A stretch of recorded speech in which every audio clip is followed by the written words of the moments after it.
প্রিয় দর্শক মণ্ডলী, আসসালামু আলাইকুম। দেশ ও প্রবাসে যে যেখান থেকে আবার ভিডিওটা দেখছেন সবাইকে শুভেচ্ছা অভিনন্দন। আবার আসসালামু আলাইকুম। ওয়ালাইকুম আসসালাম। আপনার নাম কি? স্বাতী। ও, আপনি কী জন্য ইউটিউবের সামনে আসলেন? ইউটিউবের সামনে আসতে ভাই একটা ভালো মনের মানুষের জন্য, কীরকম ধরনের মানুষ? যে 5 ওয়াক্ত নামাজ কালাম পড়বে, সবসময় সেও ভালো ব্যবহারে চলাফেরা করবে, আমারও 5 ওয়াক্ত নামাজ কালাম পড়াইবে, পর্দা ভাজে রাখবে, সেরকম মানুষ। আপনি আপনি বিবাহিত না অবিবাহিত? অবিবাহিত। এখন বর্তমানে কী কাজ জানেন? আমি সেলাই মেশিনের কাজ করি। সেলাই মেশিনের কাজ। এই কাজটা কোথা থেকে শিখলেন? এই কাজটা ফুপুর কাছ থেকে শিখছি। কী কী তৈরি করতে পারেন? মহিলা মানুষের জামা কাপড়, পুরুষ মানুষের শার্ট, এগুলো সেরকম। বাবা আছে, মার এখানে বিয়া বসে, এবং স্বপ্নার কাছে থাকে। সৎ মায়ের কাছ থেকে। তো এখন যে আপনি যে যে ভিডিওর সামনে আসলেন, তা আপনার আব্বাকে কিছু বলবে না? না, কিছু বলবে না। তারা যৌতুকের জন্য সৎ মা আমার বিয়া দেয় না, যে বিয়ের সম্বন্ধ আসলে যৌতুক দিতে লাগবে। এই জন্য সবার অনুমতি নিয়েই আমি প্রতিবেদনের সামনে আসছি যে আমরা যৌতুক ছাড়া বিয়া করতে পারবো।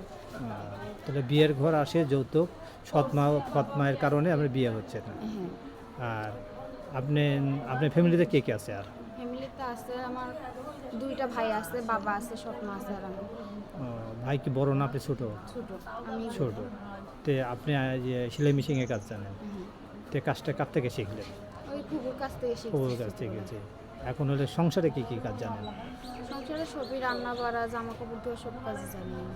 এই যে সাপোজ ধরেন আপনি অনেক অনেক দরিদ্র মা, যেখানে আপনি বাবা নাই সেখানে আপনি মা আছে, সৎ মায়ের জ্বালা যে কী কষ্ট যে জানে সে বুঝতে পারে। যার যার ঘরে সৎ মা তাই বুঝতে পারে যে সৎ মায়ের জ্বালা কী জিনিস।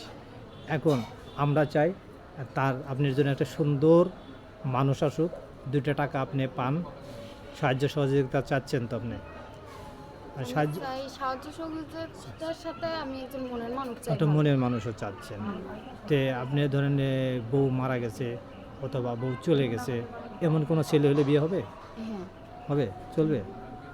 আপনার দেশ ও প্রবাসে থেকে আপনার সাথে যোগাযোগ করতে পারবে অথবা আপনি দেখতে চাবে, তে আপনি কিভাবে আপনি যোগাযোগ করবেন? আমার মোবাইল নাম্বার আছে। ফোন নাম্বার কি মুখস্থ আছে? না, মুখস্থ নাই। মুখস্থ নাই। তে প্রিয় দর্শক মণ্ডলী, সাথীর কথাই জানা গেল তার মনে অনেক কষ্ট। তার হলে সৎ মা ঘরে মেয়ে হয়ে জন্ম নিছে, তার তো ঘরে রাখার জিনিস না, তাই তার একজন সঙ্গী দরকার, একজন সাহায্য সহযোগিতা করার দরকার আছে। কার জন্য তার একটা সুন্দর মানুষ আসুক, মনের মানুষ আসুক, তাই চিরজীবন বিয়ে হয়ে তার সাথে থাকতে পারে। শ্বশুর শাশুড়ি কীভাবে সেবা যত্ন করবে? আমার তো মা নাই, আমি মায়ের মতন আমি শ্বশুর শাশুড়ির সেবা যত্ন করব। মা থাকলে যেমন করতাম তেমন ভাবেই সেবা যত্ন করব শ্বশুর শাশুড়িকে। কী কী রান্না করতে পারবেন তাহলে? আমি মাছ মাংস যা বলবেন সবই রান্না করতে পারি। সব কিছু রান্না করতে পারবেন? তো ভালো মতো রান্না করা শিখছেন তো? হ্যাঁ, আমি পারি রান্না করতে। প্রিয় দর্শক মণ্ডলী, সাথীর কথাই জানা গেল উনি অনেক অনেক ভালো একটা মেয়ে। কারণ এই বয়স বিয়ের জন্যে আসতে হয়েছে কি জন্য? যৌতুক, সৎ মার জ্বালা সহ্য করা খুবই কঠিন। তাই ওনার সাথে যোগাযোগ করতে হলে এই নাম্বারে যোগাযোগ করবেন, 0131282269। এই নাম্বারে যোগাযোগ করলে অবশ্যই সাথীর সাথে যোগাযোগ করতে পারবেন। আর কেউ খারাপ কথা বলবেন না, কারণ উনি চাচ্ছে সত্যিকারে উনি একজন মনের মানুষ চাচ্ছে, চিরজীবন সঙ্গে থাকতে চাচ্ছে। এই আর কি বলবেন দর্শকের উদ্দেশ্যে বলেন? আর কিছু বলার নাই, যা বলবো আমি ফোনের মাধ্যমে বলবো তাদের। আর আপনি 5 ওয়াক্ত নামাজ পড়বেন, আল্লাহর কাছে বলবেন, অবশ্যই আল্লাহ পূরণ করবে। আসসালামু আলাইকুম।